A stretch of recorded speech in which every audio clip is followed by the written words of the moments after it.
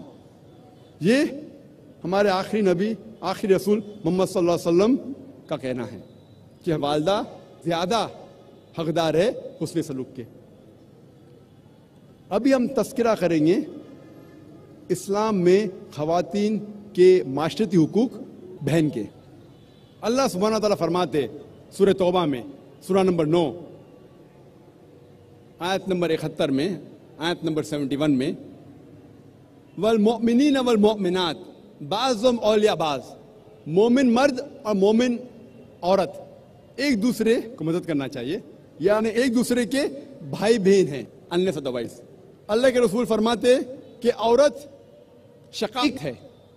شقیق کے ایک معنی ہے آدھا، جس طریقے سے انسانیت آدھے مرد اور آدھے عورت میں بانٹی گئی ہے، آدھا حصہ ہے، اور دوسرے معنی ہے بہن۔ تو اللہ کے رسول کہتے کہ عورت تمہاری بہن ہے unless otherwise۔ اب ہم تذکرہ کریں گے اسلام میں خواتین کے تعلیمی حقوق۔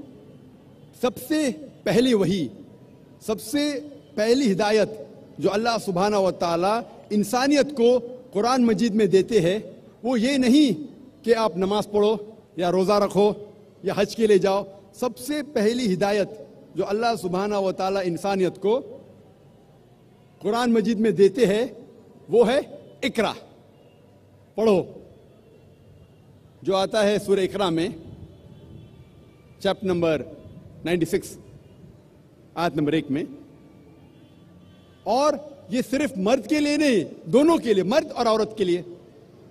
اور اللہ کے رسول فرماتے ہیں کئی حدیث میں، اس کا ذکر ابن ماجہ میں بھی ہے، حدیث نمبر 224 میں اللہ کے رسول محمد صلی اللہ علیہ وسلم فرماتے ہیں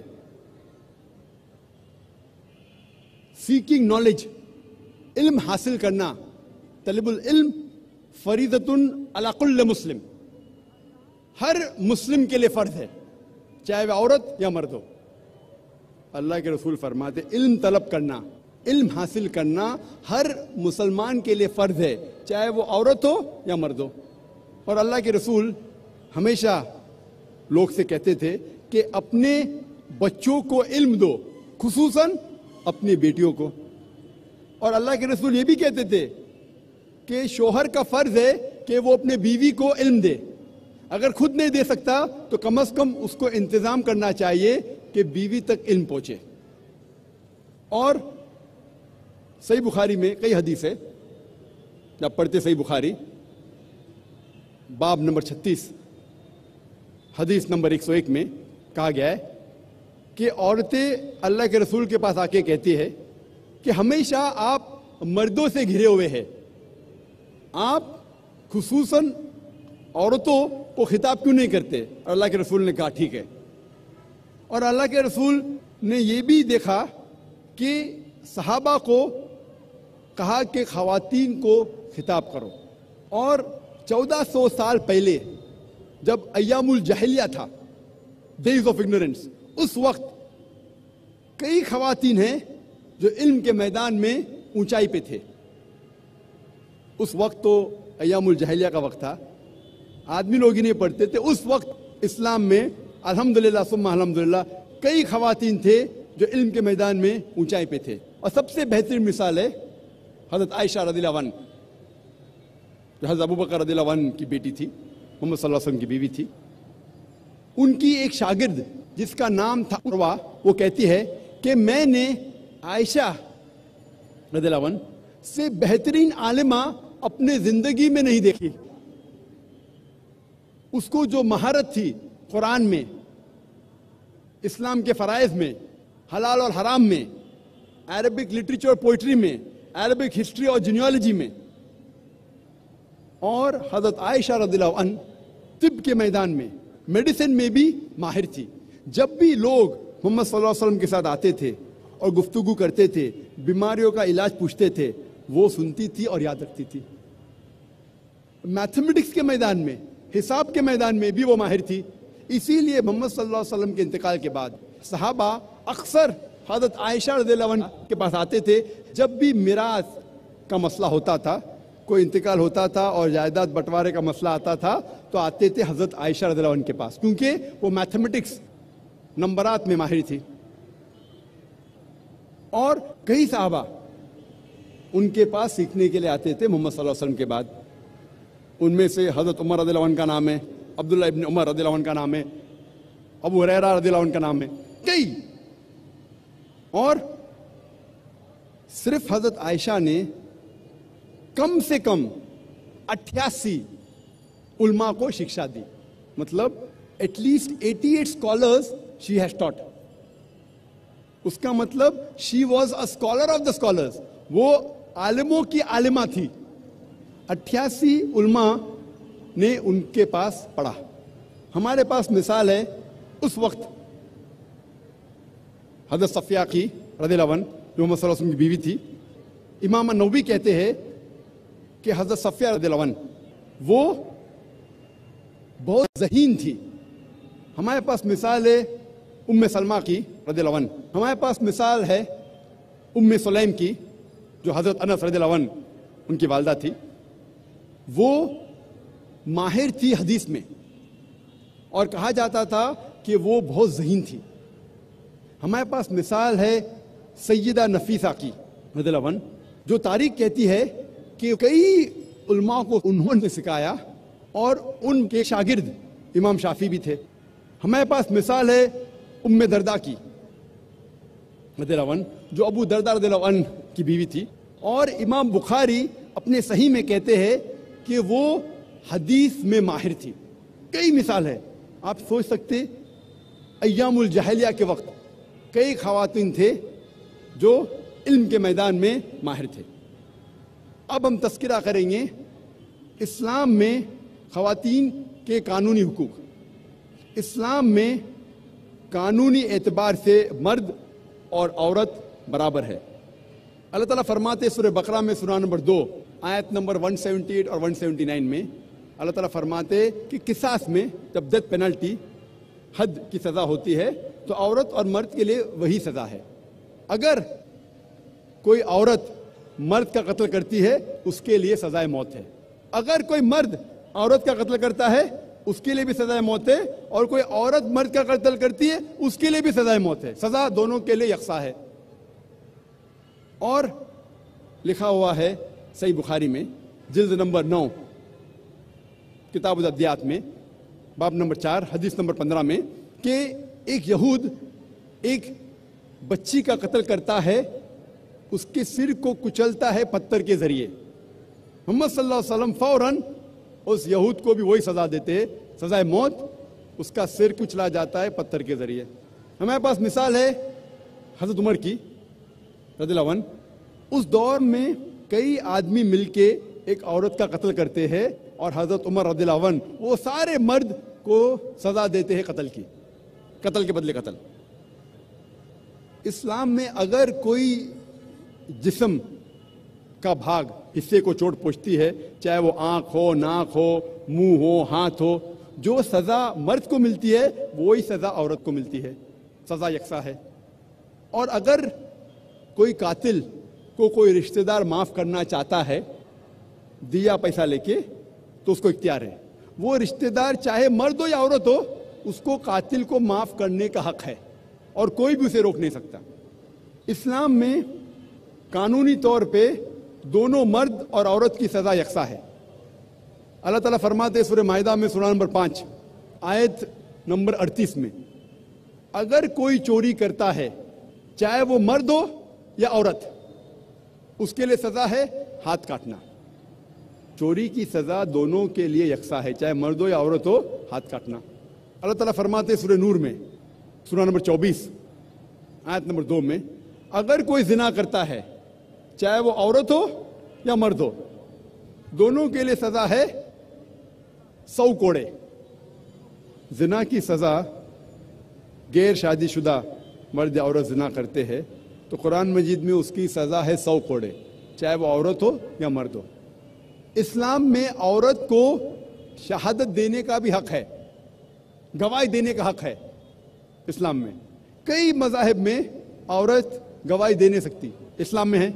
اور اسلام میں اللہ تعالیٰ فرماتے سورہ نور میں سورہ نمبر 24 آیت نمبر 4 میں، اگر کوئی شخص کوئی عورت کے عزت کے بارے میں کہتا ہے، بہتان لگاتا ہے، if he lays an allegation against the chastity of the woman، عورت کے عزت کے بارے میں کچھ غلط کہتا ہے، اس کے آبرو کے بارے میں، اور اگر وہ 4 گواہ پیش نہیں کر سکتا تو اسے 80 کوڑے ملتے ہیں، 80 کوڑے، اور آئندہ اس کی گواہی نہیں مانی جائیں گی.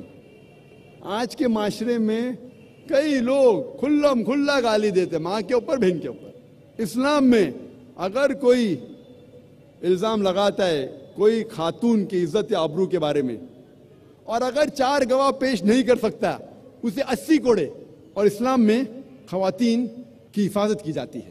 اور جب عورت شادی کرتی ہے مغربی معاشرے میں وہ اختیار کرتی ہے اپنے شوہر کا نام. اسلام میں شی ہیز این آپشن، وہ اپنا پرانا نام بھی رکھ سکتی ہے، اپنے والد کا نام بھی رکھ سکتی ہے، اسے اختیار ہے. یہ تھا ان بریف مختصر سا اسلام میں خواتین کے قانونی حقوق. ہم آخر میں تذکرہ کریں گے اسلام میں خواتین کے سیاسی حقوق. اللہ تعالیٰ فرماتے سورہ توبہ میں سورہ نمبر 9 آیت نمبر 71 میں، والمؤمنین والمؤمنات بعضهم اولیاء بعض، مومن مرد اور عورت ایک دوسرے کی مدد کرنا چاہیے، معاشری طور پہ بھی اور سیاسی طور پہ بھی. اور اللہ فرماتے ہیں سورہ ممتحنہ میں سورہ نمبر 60 آیت نمبر 12 میں، محمد صلی اللہ علیہ وسلم سے کہتے، اے رسول جب خواتین عورتیں تمہارے پاس آئیں گی بیعت لے کے. اسلام میں جو بیعت ہے وہ ماڈرن سسٹم آف ووٹنگ سے کئی اونچا ہے. ماڈرن سسٹم آف ووٹنگ میں ووٹ کرتے ہیں اسٹیٹس مین کو ٹو رن دا اسٹیٹ، وہ چنتے ہیں ملک کے لیے حکومت کرنے کے لیے. اسلام میں جب خواتین محمد صلی اللہ علیہ وسلم سے بیعت لیتی ہے، نہ ہی وہ مانتی ہے کہ محمد صلی اللہ علیہ وسلم اللہ کے رسول تھے، وہ یہ بھی مانتے ہیں کہ he was a statesman, politically سیاسی طور پہ وہ صدر تھے، امیر تھے. تو اسلام میں خواتین کو بھی ووٹ کرنے کی اجازت ہے. اور ایک واقعہ ہے جس میں حضرت عمر رضی اللہ عنہ وہ مسجد میں سوچ رہے تھے صحابہ کے ساتھ کہ وہ مہر کی حد طے کرنا چاہیے. خواتین کافی مہر پوچھ رہی تھی، حد طے کرنا چاہتا تھا. اور یہ حدیث ہے، کچھ لوگ کہتے ہیں ضعیف ہے لیکن اکثر علماء کہتے ہیں کہ صحیح حدیث ہے.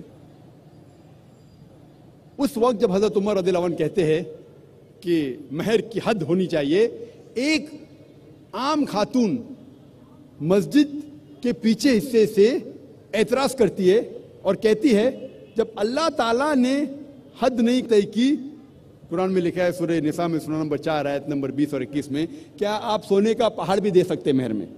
جب اللہ تعالیٰ نے حد نہیں طے کی تو عمر رضی اللہ عنہ کون ہوتے حد طے کرنے کے لیے؟ حضرت عمر رضی اللہ عنہ کہتے عمر غلط ہے اور ایک خاتون صحیح ہے. انگلش میں کہیں گے she took an objection to the breach of constitution، یعنی اس خاتون نے اعتراض کی کہ خلیفہ نے قانون توڑا، ہمارا کانسٹیٹیوشن، ہمارا قانون قرآن. اس کا مطلب یہ ہے کہ خاتون also can take an objection, even a woman can take an objection for breach of constitution. اور ہمارے پاس مثال ہے صحیح بخاری میں کئی حدیث ہے جو جنگ کے میدان میں بھی خواتین نے حصہ لیا، سپاہی لوگ کو پانی دیا، فرسٹ ایڈ دیا. اور ایک واقعہ ہے جنگ احد میں جب محمد صلی اللہ علیہ وسلم دشمن سے گھیرے جاتے، کچھ لوگ محمد صلی اللہ علیہ وسلم کے ساتھ لڑتے ہیں. اس میں سے ایک عورت تھی جس کا نام تھا نصیبہ، اور لڑتے وقت اسے کئی زخم ملتے ہیں اور محمد صلی اللہ علیہ وسلم نے اس کی بہادری کے لیے تعریف کی. یہ تھا ان بریف مختصر سا خواتین کے حقوق اسلام میں. جیسا میں نے کہا تھا اسلام میں عورت اور مرد کا درجہ برابر ہے، پر برابر درجہ مطلب یہ نہیں کہ مرد اور عورت ہو بہو یکساں ہے۔ کچھ معاملات میں مرد کا درجہ تھوڑا بلند ہے، کچھ معاملات میں خواتین کا درجہ بلند ہے، لیکن کلی طور پہ مرد اور عورت برابر ہے۔ آپ کو ایک مثال پیش کروں میں۔ مثال کے طور پہ ایک ایگزامینیشن میں، ایک امتحان میں 2 شاگرد، 2 اسٹوڈنٹس، 2 طالب علم فرسٹ آتے ہیں، 80 آؤٹ آف 100 ملتا ہے، 100 میں سے 80 نمبر لے کے آتے ہیں۔ جب ہم تحقیق کرتے ہیں ان کے آنسر شیٹ کا، ان کے جواب کا، ہمیں پتہ لگتا ہے کہ 10 سوال کے 10 جواب رہتے، ہر جواب کے 10 نمبر رہتے ہیں۔ سوال نمبر 1 کے جواب میں اسٹوڈنٹ اے کو 10 میں سے 9 نمبر ملتے ہیں، اسٹوڈنٹ بی کو 10 میں سے 7 نمبر ملتے ہیں۔ اس کا مطلب جواب نمبر 1 میں اسٹوڈنٹ اے کا درجہ بی سے زیادہ ہے۔ سوال نمبر 2 کے جواب میں اسٹوڈنٹ بی کو 10 میں سے 9 ملتا ہے اور اسٹوڈنٹ اے کو 10 میں سے 7 ملتا ہے۔ اس کا مطلب جواب نمبر 2 میں اسٹوڈنٹ بی کا درجہ اے سے زیادہ ہے۔ باقی 8 سوال کے جواب میں دونوں کو 10 میں سے 8 ملتے ہیں۔